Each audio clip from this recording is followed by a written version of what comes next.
කියන්නේ මිලත් ඉල්ලුම් ප්‍රමාණයත් අතර ඍණ සම්බන්ධයක් ඇති වෙන්න ප්‍රධාන හේතු දෙකයි. පළවෙනි එක මොකද්ද? මිල වෙනස් වීමක ආදේශන ප්‍රතිපාකේ, දෙවෙනි එක මිල වෙනස් වීමක ආදායම් ප්‍රතිපාකේ. හරිනේ. එතකොට මිල වෙනස් වීමක ආදේශන ප්‍රතිපාකය කියන්නේ ඉල්ලුම කෙරේ බලපාන අනෙකුත් සාධක නොවෙනස්ව තිබියදී සලකා බලන භාණ්ඩයේ මිල අඩු හෝ වැඩිවීමක් හේතු කොටගෙන එහි සාපේක්ෂ මිල අඩු හෝ වැඩිවීම නිසා සලකා බලන භාණ්ඩය සඳහා වූ ඉල්ලුම් ප්‍රමාණය වෙනස් වීම ආදේශන ප්‍රතිපාකය ලෙස හඳුන්වනවා. හරිද? මේකෙදි ඉස්සෙල්ලාම සලකා බලන භාණ්ඩයේ මිල අඩු හෝ වැඩිවීම හේතු කොටගෙන ඊගාවට වෙනස් වෙන්නේ මොකද්ද? ඒකේ සාපේක්ෂ මිල. හරිද? එතකොට සලකා බලන භාණ්ඩයේ මිල අඩු හෝ වැඩිවීම හේතු කොටගෙන ඊගාවට වෙනස් වෙන්නේ ඒකේ සාපේක්ෂ මිල. හරිද? අපි දැන් chart එකට ගිහිල්ලා බලමු සාපේක්ෂ මිල වෙනස් වෙන්නේ කොහොමද කියලා. හරිද? එතකොට chart එක තියෙනව නේද ළඟ? හරි. එතකොට මේ සාමාන්‍ය භාණ්ඩවල දැන් අපි මුලින්ම ඉගෙන ගන්නේ සාමාන්‍ය භාණ්ඩවල. ඔය සාමාන්‍ය භාණ්ඩවලනේ මිලත් ඉල්ලුම් ප්‍රමාණයත් අතර ඍණ සම්බන්ධයක් ප්‍රතිලෝම සම්බන්ධයක් තියෙන්නේ. එතකොට හොඳට තේරුම් ගන්න සලකා දැන් අපි උදාහරණයක් විදියට ගමු පෙප්සි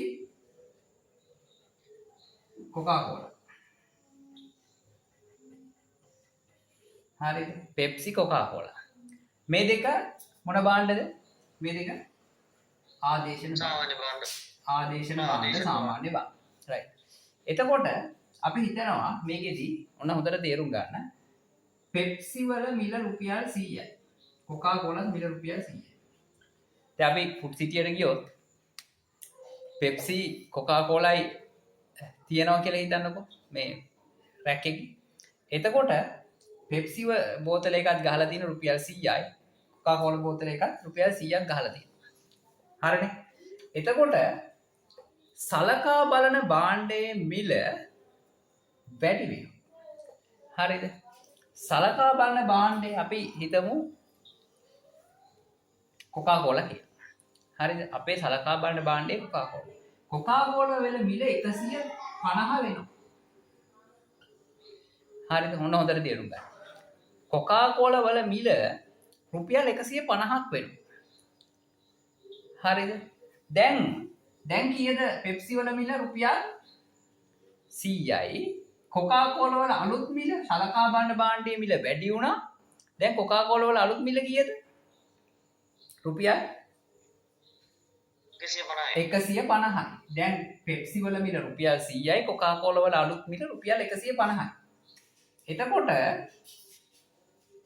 අපි දැන් ඉස්සෙල්ලාම මොකද උනේ? සලකා බලන භාණ්ඩයේ මිල වැඩි වුණා. ඔන්න නිර්වචනෙත් එක්ක යන්න හොඳට තේරුම් ගන්න. සලකා බලන භාණ්ඩයේ මිල වැඩි වුණා.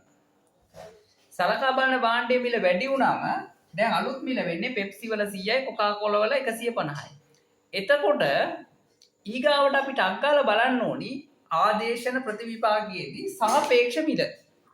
දැන් මේ දෙකේ සාපේක්ෂ මිල වැඩි කවුද? සාපේක්ෂ මිල කොකාකෝලා වල වැඩි. ඔන්න දැන් නිර්වචනයට යන්න. අපි නිර්වචන කියනවා සලකා බලන භාණ්ඩයේ මිල වැඩි වෙනකොට එහි සාපේක්ෂ මිල මොකද වෙන්නේ? සාපේක්ෂ මිල වැඩි වෙනවා. ඔන්න දැන් සලකා බලන භාණ්ඩයේ මිල වැඩි වුණා. එහි සාපේක්ෂ මිල වැඩි වෙනවා. සාපේක්ෂ මිල වැඩි වෙනකොට මොකද වෙන්නේ? අපි යනවා ෆුඩ් සිටියට මේ බීම් එකක් ගන්න. ඔන්න හොඳට තේරුම් ගන්න. අපි ගිහින් පෙප්සි පැත්තේ බලනවා රුපියල් 100යි. කොකාකෝලා පැත්තේ බලනවා 150යි. වැඩියෙන් කට්ටිය කොකටද යන්නේ? පෙප්සි එකට යනවා. එහෙනම් ආයි හොඳට තේරුම් ගන්න. සලකා බලන භාණ්ඩයේ මිල වැඩි වුණා. හරිද පුතේ? සලකා බලන භාණ්ඩයේ මිල වැඩි වුණා. සාපේක්ෂ මිල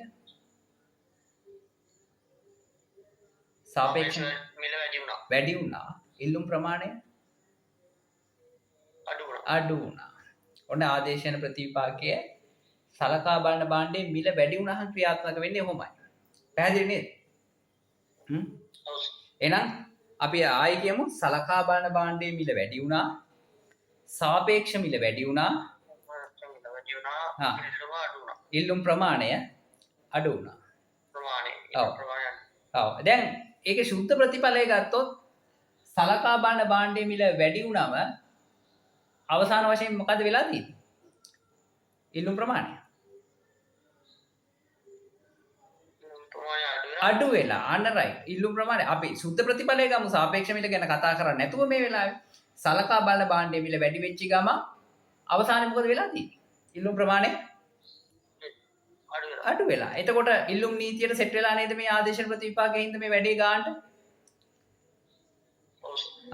හර නේද වැඩි? තේරුණා නේද?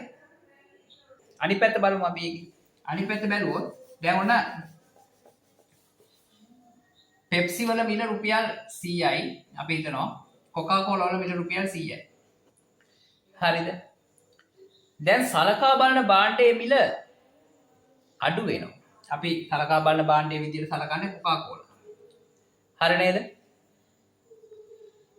හරි.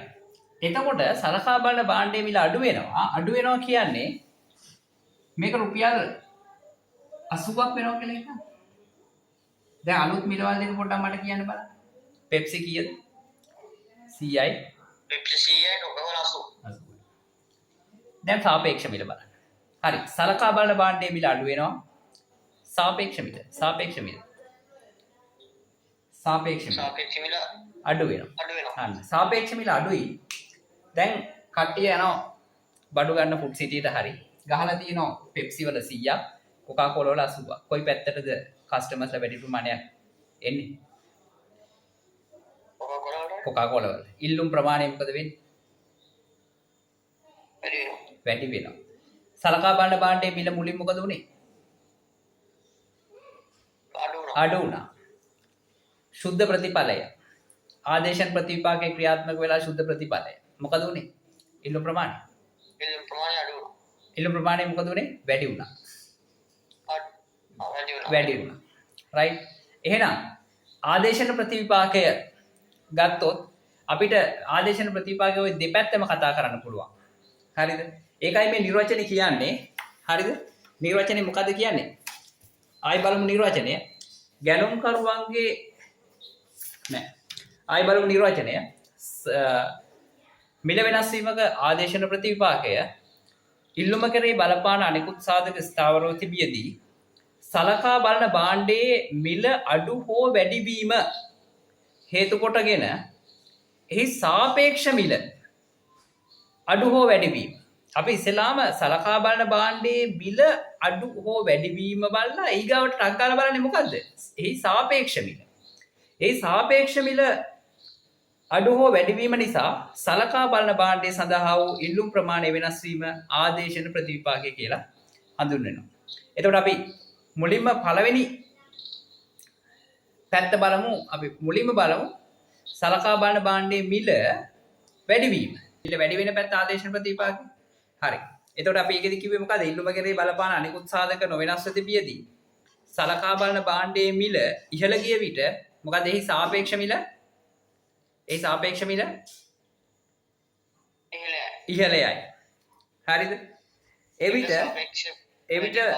ඉල්ලුම ප්‍රමාණය අඩුයි. අන්න රයිට්.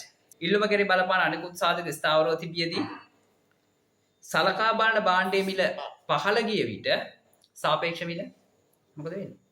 සාපේක්ෂ මිල පහළ යාම සිද්ධ වෙනවා. හරිද? සාපේක්ෂ මිල පහළ යනකොට ඉල්ලුම් ප්‍රමාණය මොකද වෙන්නේ? ඉල්ලුම් ප්‍රමාණය වැඩි වෙනවා. සලකා බලන භාණ්ඩයට තියෙන ඉල්ලුම් ප්‍රමාණය වැඩි වෙනවා. සුද්ධ ප්‍රතිඵලය සලකා බලන භාණ්ඩයේ මිල අඩු. සලකා බලන භාණ්ඩයට තියෙන ඉල්ලුම් ප්‍රමාණය මොකද වෙන්නේ? සුද්ධ ප්‍රතිඵලය විදියට. ඉල්ලුම් ප්‍රමාණය වැඩි වෙනවා. ඔන්න ආදේශන ප්‍රතිපාකය. පැහැදිලි ආදේශන ප්‍රතිපාකය හොඳටම රයිට්. ආදේශන ප්‍රතිපාකය දැන් හොඳටම පැහැදිලි.